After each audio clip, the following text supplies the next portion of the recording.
Okay. Growing up in 1960s Burbank, amongst numerous animation studios and a stone's throw from Hollywood, Tim Burton's early fondness for horror pictures and visual effects saw him producing Super 8 films and stop-motion animation from a very young age, emulating the work of his great idol Ray Harryhausen. His work caught the eye of Disney Studios, where he landed his apprenticeship, later releasing his first directorial short in Vincent. His early literature influence in Roald Dahl gave him an appreciation for dark humor, covertly warm sentiment, and a mistrust of authority, which he'd later weave into most, if not all, of his work. Of course, including his own adaptations of Roald Dahl stories. So successful is this amalgamation of these early influences. The Burton-esque or the Burtonian descriptors are now synonymous with a particularly idiosyncratic brand of gothic horror-inspired productions, equal parts fantastical, yet macabre. The music of his most frequent scoring collaborator in Danny Elfman has both by association and on its own merit come to embody so many of Burton's darkly humorous sensibilities. And Elfman's similar upbringing and childhood influences from horror scoring, particularly that of Bernard Herrmann, made their tonal compatibility from the outset. Elfman's own youthful disaffection followed him into adulthood, where after making his start in rock band Oingo Boingo, and later transitioning into film scoring with no formal orchestral training, many critics literally couldn't believe he was capable of writing the music that he was. His musical identity emerged so fully formed with 1989's Batman score that there were some in the academic community and a few in the Hollywood film music community who couldn't believe that he'd actually written it. The disaffected misfit is a central character figure in so much of Burton and Elfman's work together, both having equal authority in weaving these narratives from personal experience. In Burton's first 4 films alone, all of which were scored by Elfman, we see this characterization in varying degrees in Pee-wee, Lydia Deetz, Batman, Bruce Wayne, and of course, Edward Scissorhands.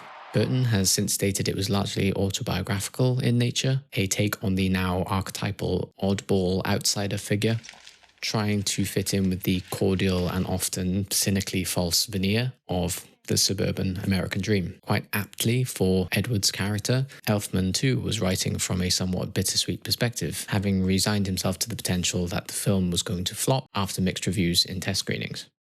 This is not going well. It really just made me think more the sense that no one's going to see this movie, and I really love it, but it's just that's going to be one of those films. Perhaps this allowed him then to musically embody some of Edward's bittersweet character traits around his sense of longing and melancholy. But the titular character's origin as a Frankenstein's monster type figure takes that outsider status to a fantastical place, which, despite the ominous tone and inherent tragedy in the arc, allows Elfman's score to explore a childlike whimsy and innocent wonder.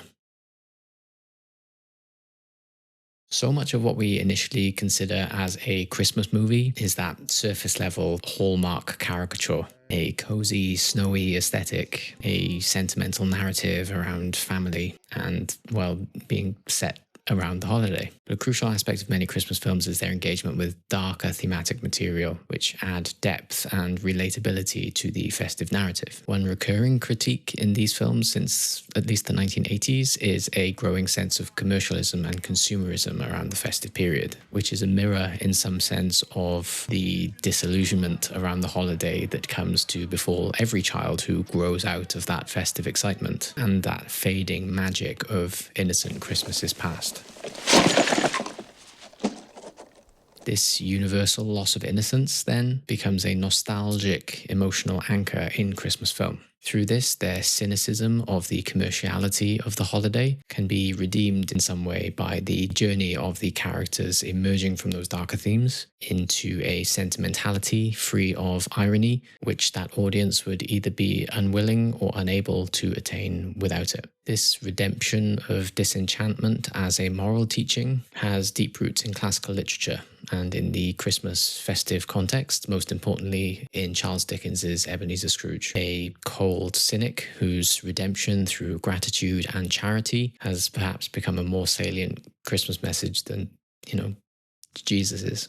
Now, Edward Scissorhands often sits atop lists of Christmas, but not so Christmas films, because despite its last act snow scenes and the emotional relevance of Edward's early Christmas gift from his late father creator, its thematic and aesthetic darkness relative to conventional films, particularly at that point, were just at another level altogether, particularly in its bittersweet ending. This now Burtonian aesthetic permeates the mansion scenes as we meet Edward for the first time in particular, feeling more akin to Halloween tropes rather than Christmas, an amalgam of sorts put to great effect in his season-spanning A Nightmare Before Christmas. Most of the film is spent in the sunny Florida suburb, at least it was filmed in Florida, painted in these garish pastels, another visual antithesis to the Christmas codes that we come to expect. A barbecue doesn't instinctively scream Christmas, at least not in the Northern Hemisphere. What time does the barbecue begin? Barbecue? As a side note, the idea of Florida as antithesis to Christmas cheer was put to great effect in Home Alone 2, where the McAllisters, again separated, long to be home, spending Christmas with one another. In a meta sense, it's as antithetical to the classical Christmas sensibility as Edward's mansion atop the hill is to the surrounding town. These carnivalesque contrasts between the genteel and the macabre are embedded in the Burton canon more widely, and in the case of Edward Scissorhands, become parallel juxtapositions to the Christmas dichotomy of the cynical and the sincere. Then these juxtapositions are, of course, masterfully represented in Danny Elfman's score, with great stylistic diversity and a number of techniques, all making it integral to its lasting Christmas appeal. But before we dive into Edward Scissorhands specifically, let's get a better understanding of what makes music feel instinctively Christmassy.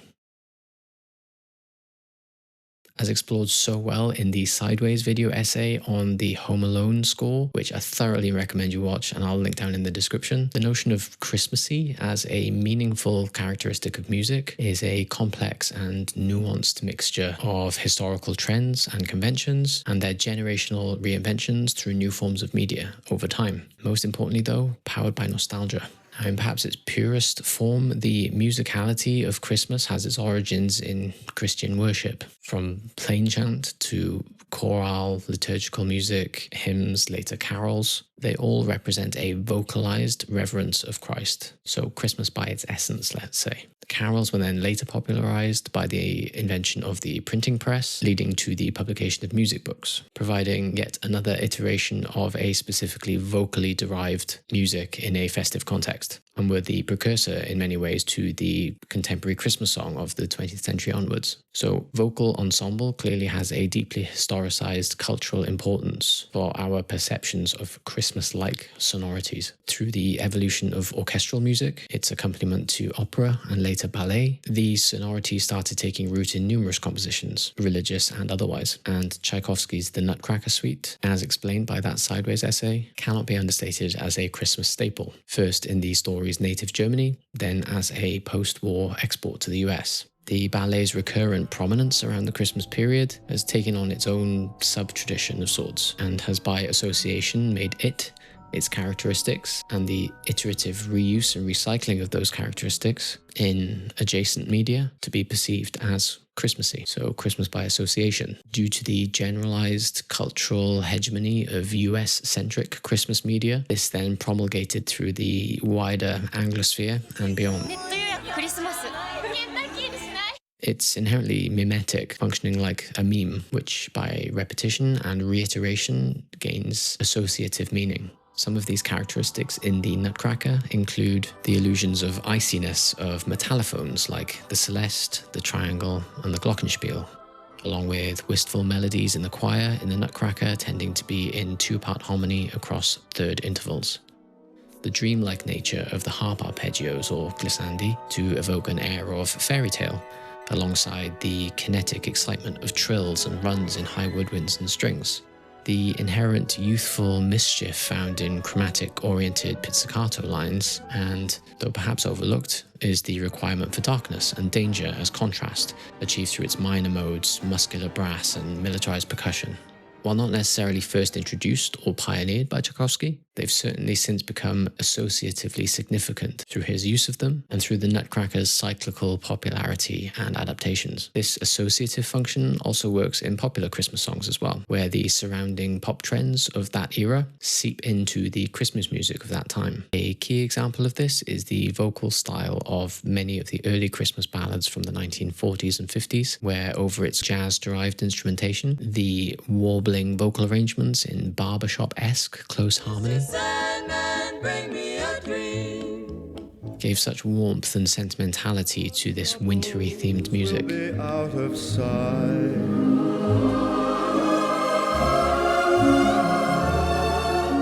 style is reminiscent of early Disney pictures,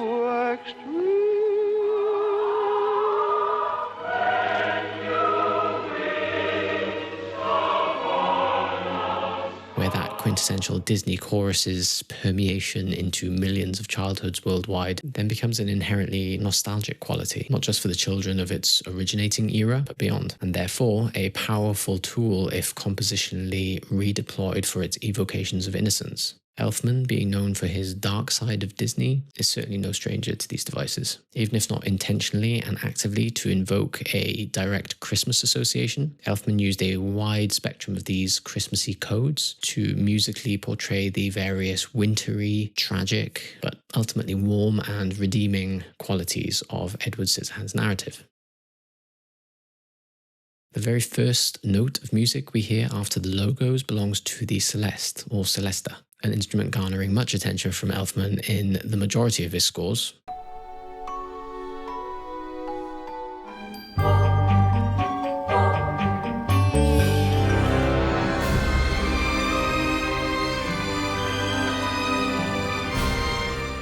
Among other composers for comparable tonal evocations.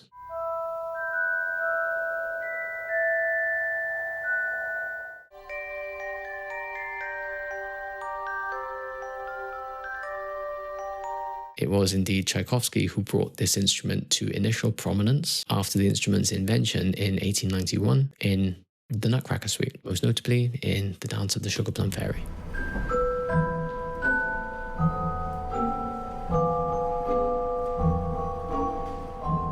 Originally intended to sound like drops of water, its surrogate here is flakes of snow, where in this minor mode, it takes on a freezing, icy, and undeniably delicate timbre, along with the brittleness of the high-string tremolos.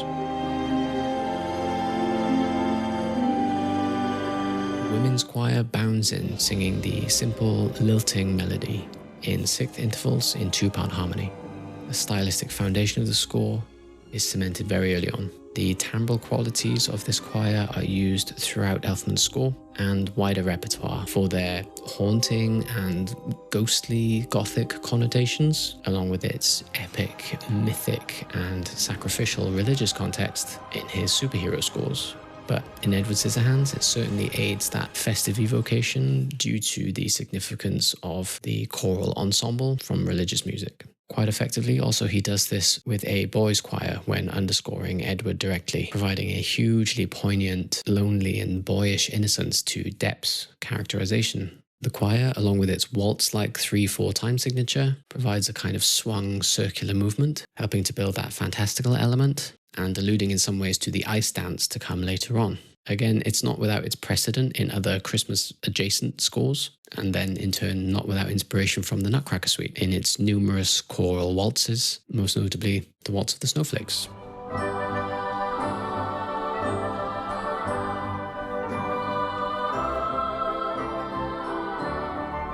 The next cue, Storytime, introduces an independent theme with most, if not all, of the same instrumentation. The recurrence of the celeste in this cue, and later again in the ice dance, is evocative in its fragility to a lullaby or a music box, where the story's narrator, Kim, is eventually seen to be that figurative ballerina spinning in place. The cue touches on a similar semitonal movement in the melody, but in this new key of C major, becomes a hint at the major seventh, which brings a classical sense of bittersweet melancholy as it forms the fifth of the third or median chord. The major seventh is used to great effect in that context by Michael Giacchino in his score for Up.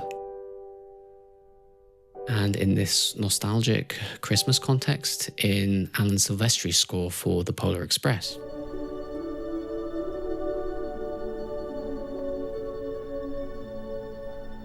Which, thinking about it now, is so eerily similar, it must have been used as temp score or inspired it or something. I'm going to have a quick look. Yeah, sweet. So that major seventh longing is a key feature of all of Edward's romantic and tragic themes. And at the end of the cue here, the ice dance is significantly alluded to as we see that the story is going to be Kim's perspective as we pan across Edward, an early forging of significance between those two characters in context with this theme. Now, suburban mundanity as antithesis to Gothic grandeur is hit home perfectly here with a complete withdrawal of music as we see the town for the first time, only then returning in full Gothic swing when Peg decides to visit the castle on the hill. The horror allusions to Herman are immediately evident for any fan of his work, particularly in the diminished harp arpeggiation, low ominous winds, and polytonality, where the major seventh semitonal motif from the earlier melody acts as a temporary minor third and second over its new key center. While the influence of Elfman's early Idol permeates this cue, it does retain a sense of playfulness through its pizzicato strings and its return to the Celeste, despite the dangerous connotation of its forte brass swells. Pizzicato as playful trepidation is again not without precedent in Christmas film, where some mischievous levity is needed over its darker undertones. An incredibly absurd switch-up of styles happens in the cue Beautiful New World, where the comedic visual juxtaposition is mirrored in the musical contrast, immersing Edward in the saccharine congeniality of the town for the first time. The town and Edward's castle represent the duality of realities in the Burtonian canon, but through Edward's outsider's perspective, the mundane neighborhood becomes the more fantastical of the two. Along with the cue Ballet de Suburbia, Elfman really cleverly mimics mid-century kitsch stereotypes with bright tremolo string flourishes and infomercial-esque choir arrangement. Near plains or far, there's a Chevrolet dealer for your Chevrolet car. Harp glissandi, now in major tonalities, along with a very bouncing pizzicato rhythm, are evocative of Elfman's other somewhat successful foray into scoring suburbia in The Simpsons. The cue ends with a much more sentimental return to the allusion to the ice dance theme as he sees Kim's picture for the first time, as his admiration for Kim is established more directly. We hear this theme come to full fruition in the cue Ice Dance, and is perhaps Edward Scissorhands' most iconic and lasting piece of music for its sentimentality, and then through this, the success of its lasting festive associations. It's the perfect example in the score of true and authentic emotion in the music, cutting through the cynicism and artifice of the town, much as these techniques and colours are wielded in Christmas scores and Christmas music more generally, to do much the same for the cynicism and artifice of the Christmas season. It's this commonality, I think, keeps the score really relevant in this festive context, as we as an audience long for that emotional nostalgia for childlike joy around the Christmas season that Edward and Kim are channeling for us. Its covert connection in a way to Clara's narrative in The Nutcracker is potentially worth mentioning, though subtle, as following the Mouse King's transformation into the prince, they go on a snowy journey together through the forest, which mirrors in some way Kim's new fondness of Edward as she dances in his snowfall. While Elfman refrains from triple meter, perhaps to avoid overt reference, the colours of the orchestra at least provide a satisfying, if subtle, citation, whether intended or not. As the town begins to turn on Edward, then, the music itself takes a dark turn, reverting to the Herman-esque to outline their growing misunderstanding of him. For instance, in the cue The Tides Turn, stabbing rhythmic celli, bassoons and muted brass, octatonic harp glissandi produce this atonal, motoric chase scene of sorts. and to great dramatic effect. Initially, it maintains a degree of humor in its bounciness, almost a twisted inversion of the early Cue Ballet de Suburbia. Ironically, gravitating around a contextually darker tritone interval, which Elfman's Simpsons score used in its Lydian mode context in a much brighter way. This descent into darkness, then, is vital for the peril and danger in the Christmas narrative. Like, for example, in It's a Wonderful Life, Dmitri Chomkin's score gave us a choral descent into hell almost in the Cue Pottersville Cemetery.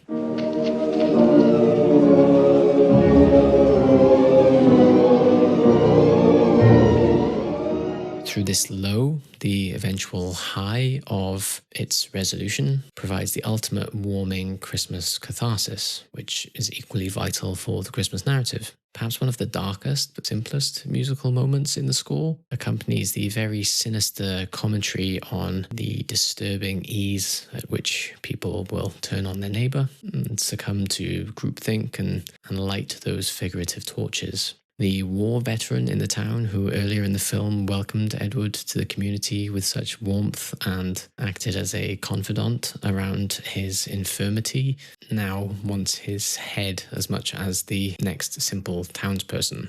Has it caught him yet? Who? Him, that cripple. This ominousness is achieved in the music very simply through a low string drone with the occasional synth ornamentation, a kind of screeching or wailing, very subtle, accompanying the menacing revelation. The Cue's last section, as Edward is forced to flee, reaches an operatic crescendo. As he runs back to his castle to seek refuge, the choir alludes to that ice dance motif one last time as he is separated from Kim. The motif is starting to become emblematic of their distance from one another as well as their connection to each other. In Edward's attic, the last time Edward is to see Kim, they're accompanied again by the most painful iteration of that major seventh longing, particularly in the choir, solidifying that motif's association, even if a very small one. The danger and drama of their confrontation with Jim reaches fever pitch as Jim forces Edward's literal hands to deal the final deathly blow that seals his fate. Here, the tubular bell, or chime, is an analogue of the church bell, which traditionally signifies either rejoicing and religious reverence,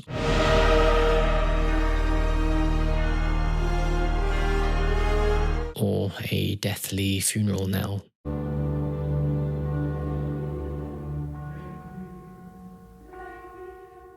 And we definitely sway towards the latter as it's struck upon Jim's death.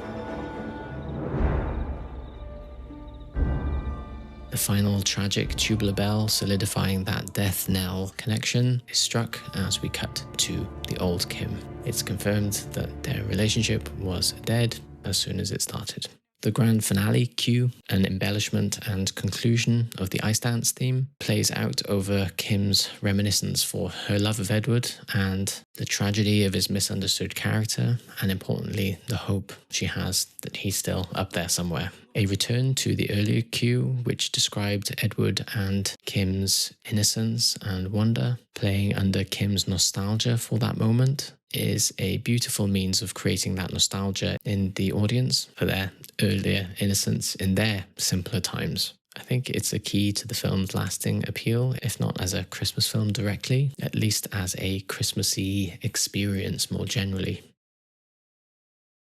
Elfman's early stylistic choices in Edward Scissorhands were perfectly attuned to its unique blend of Gothic whimsy and suburban surrealism. These choices elevated the film's emotional resonance, but also established Elfman's proficiency in blending disparate influences: classical romanticism, festive nostalgia, and eerie horror. This amalgamation of styles is now part of his signature and cemented him as one of Hollywood's most influential composers. Beyond his influence on fantasy and Gothic scores, Elfman's seminal contributions to the superhero genre, with Batman and Spider-Man in particular, helped define that genre's modern cinematic iteration. His ability to balance grandeur and character-driven emotional depth laid the groundwork for the genre's sonic identity, one which has perhaps succumbed to a degree of homogeneity in his absence from it. In the end, the magic of Edward Scissorhands lies in its ability to juxtapose the fantastical with the melancholic and the absurdly ordinary. Elfman's work on Edward Scissorhands transcends the boundary of traditional Christmas soundtrack while tastefully utilizing many of its necessary hallmarks. It channels the bittersweet longing of the holiday, weaving together innocence, tragedy, and fleeting joy into something uniquely resonant. The Celeste's icy fragility, the choir's haunting warmth, and the sweeping orchestral swells are all, of course, borrowed devices, but shaped into something quite singular. As people establish amazing new traditions of watching this and other slightly unconventional Christmas films around the season, many of its sonic signatures then may start seeping into the wider Christmas tapestry as their own nostalgic codes to be reutilized for future generations. While Edward Scissorhands may not be the most conventional Christmas film, its themes of love, acceptance, and redemption capture the spirit of the season in a way that feels both timeless and profoundly human. And like Edward's Snowfall, the music lingers long after the credits roll. So that was a little bit about Edward Scissorhands and why I think it works so well in a Christmas context, not just because of its fleeting Christmas setting, but because of so many of the sounds and colors that Elfman decided to use for it. Thank you so much if you've made it this far. I really hope this inspires you to go and watch Edward Scissorhands or any other slightly unconventional Christmas film around this season. I know I will be watching as many as I can. Usually at this stage, we would cut over to part 2, where we would go through one of my orchestral mock-ups in Logic Pro for one of my favorite cues in the film. But according to my trusty ChatGPT generated YouTube posting schedule, I should be spacing them out. So closer to Christmas, I'll be dropping that maybe a couple of days or a week before Christmas Day. So I hope you can tune in for that. As always, please drop a like, please drop a comment, hit the subscribe button, ding the bell to get notified. Head over to my Instagram, give me a follow there. I regularly post lots of polls and Q&As on what films we should be covering over here on Scoring Points. And I would love to hear your input going into the new year. I know Oscar season is coming up and there's a bunch of good stuff getting Oscar buzz, so I'm hoping to do one on that around February time. So as always, I will catch you in part 2.